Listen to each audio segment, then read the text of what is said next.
Hey everybody, if we haven't met yet, I'm Peter and I'm a Goldman Sachs investment banker turned career coach here in San Francisco. Today I want to share 5 tips for finance students for all 4 years of college that helped me max out my experience at Berkeley, helped me start my career at Goldman Sachs, and hopefully could help you max out your college experience and investment banking recruiting. Game begin. In your first year, I would prioritize SMART. There are so many things that you've been thinking about, school, friends, activities, clubs, all this new stuff. You can do it all, you just have to prioritize. For me, what worked best was prioritizing school, getting good grades, making friends, being social, saying yes to stuff, joining clubs, trying out clubs, recruiting. And now it's a lot earlier for students, even in your fall or even high school students have started prepping. It's kind of crazy. 2, build strong study habits. So you really want to start your freshman year getting a 4.0 or as high of a GPA as possible. So I made a rule for myself to go to all the classes, to do all the reading, to look at the syllabus at the beginning of the semester and back solve as to when I needed to study for all the midterms exams. 3, take easy classes. When you're starting college, don't go crazy and go for that super hard calculus or organic chemistry classes going to make you very depressed and get that old Berkeley wake up call. Don't do that. Just take easy classes, ease into it. One of the big suggestions is if you're going to take a class, ask upperclassmen and go to the websites that rate professors to basically find out, okay, if I'm going to take statistics 21, who's the professor that is the easiest A? Don't take the one that just curves everything and everyone gets a D, to avoid that. And basically, if you take easy classes, it'll make it a lot easier to get a 4.0. You have more time to hang out with people, try out clubs. For investment banking recruiting, just having a 4.0 is so important. If you have a 4.0 now, it's going to make it a lot easier for you to get your first year spring internship, your first year summer internship, your second year fall, your second year summer, your third year summer, etc. 4, try out different clubs that you're intrinsically interested in. Going way back in time, I remember feeling so relieved I didn't have to do all that resume building anymore from high school, just joining random National Honor Societies that meant nothing just to build my resume. It was so fun when I could go for the UC Men's Chorale, the a cappella group, all these things I just wanted to try. At the same time, go out for those top finance clubs. Find out whatever the top finance club is at your school that has the best track record of placing people into the top investment banks and go out for that club. Start meeting people at that club. Just be yourself, relax, have fun, and connect with people. One of the things that helped me a ton was getting into a business fraternity where I met a lot of friends, a lot of older students, alumni, mentors that really showed me how to do well in school and in recruiting. Second year, 1, you want to get a high GPA, but now you want to prioritize recruiting. Recruiting is a lot more important than taking that one literature class and getting an A in it in this semester. If you're going for investment banking recruiting, where these days the drops happen in January of your second year, clear out your schedule so that you can get a fall internship if you haven't already. If you need it, get a December, January start winter internship so that you can at least have a resume that can get your foot in the door, that can get you interviews with these banks. 2, take lighter courses. Again, you're going to thank me. It's basically, I'd say, the most important semester of your whole college career in terms of getting a good job.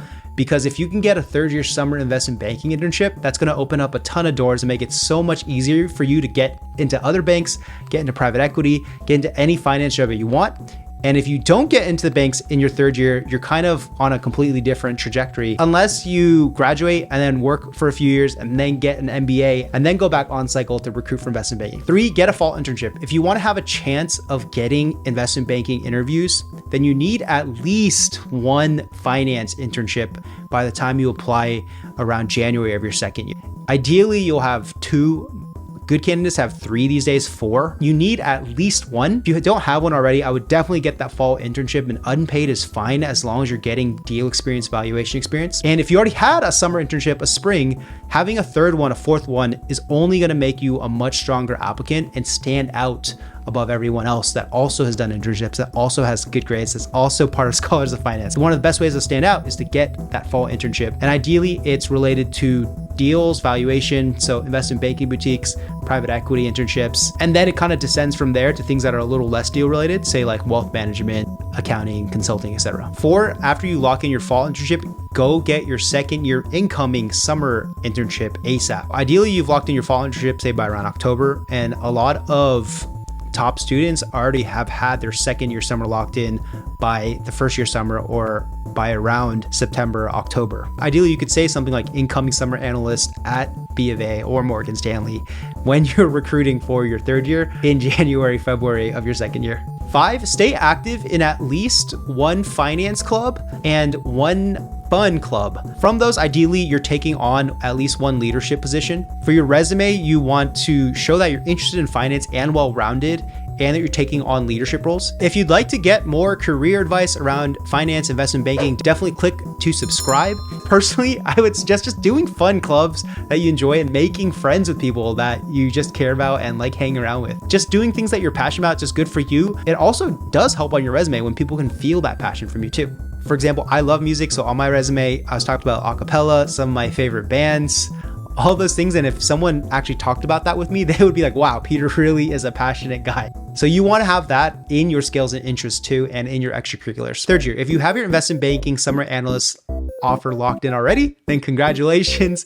Then 1, I would use this opportunity to experiment a lot. Just try things out that you're intrinsically interested in, that you're curious about. So if you wanted to study abroad, I would definitely do that.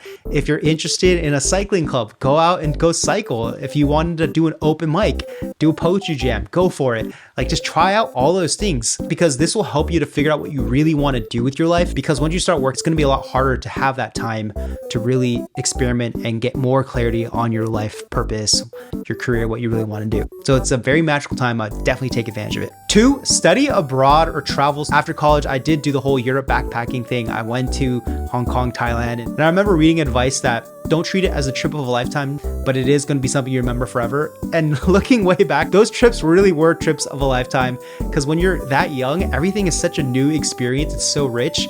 And so it really sticks with you and influences you. So 3, start networking for your full-time target firm. So if your third year summer's at the firm you want to end up at, then congrats.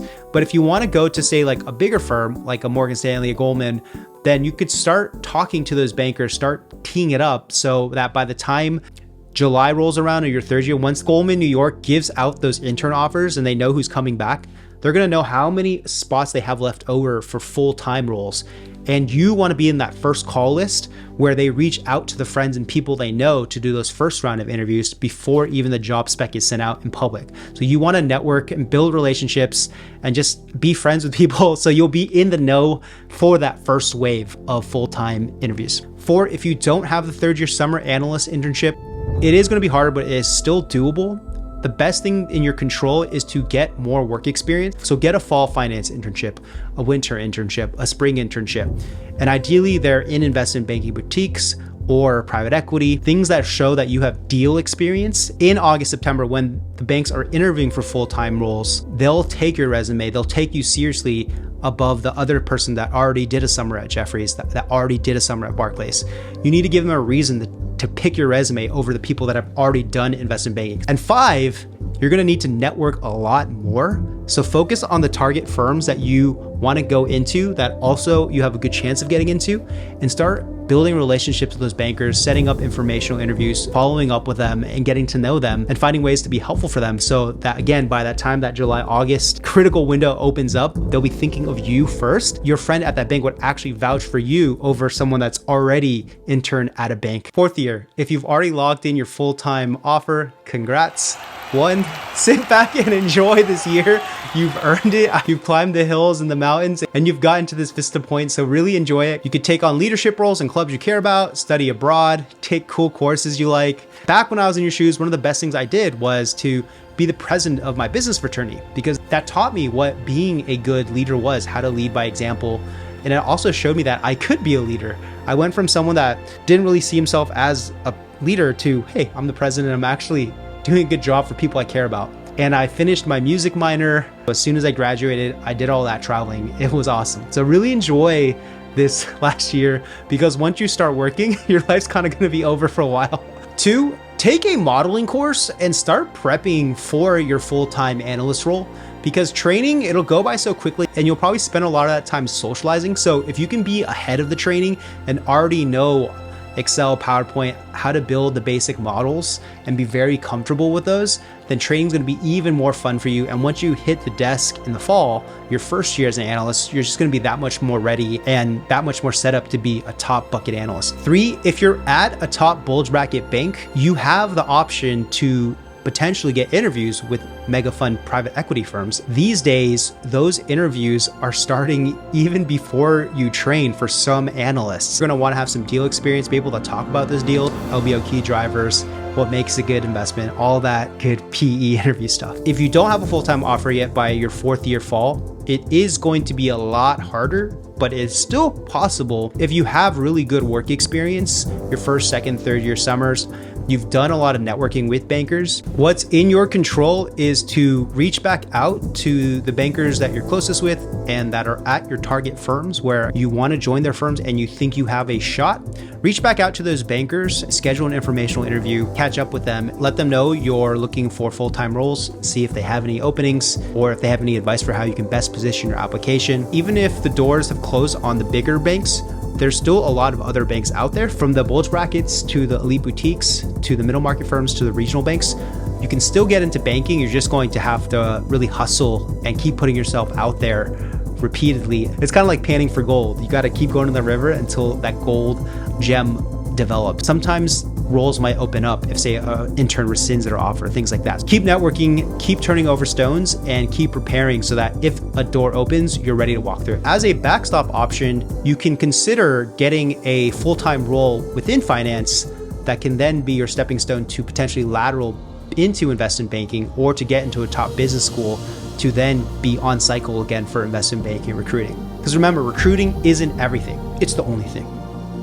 I forget who said that. Was it Vince Lombardi? Let me know in the comments who actually said that quote. If you want to see my Goldman Sachs resume and cover letter and get the free templates, check out this playlist here. If you want to know what investment banking compensation is like, you can check out this video here. Love yourself, love others, and have an awesome day.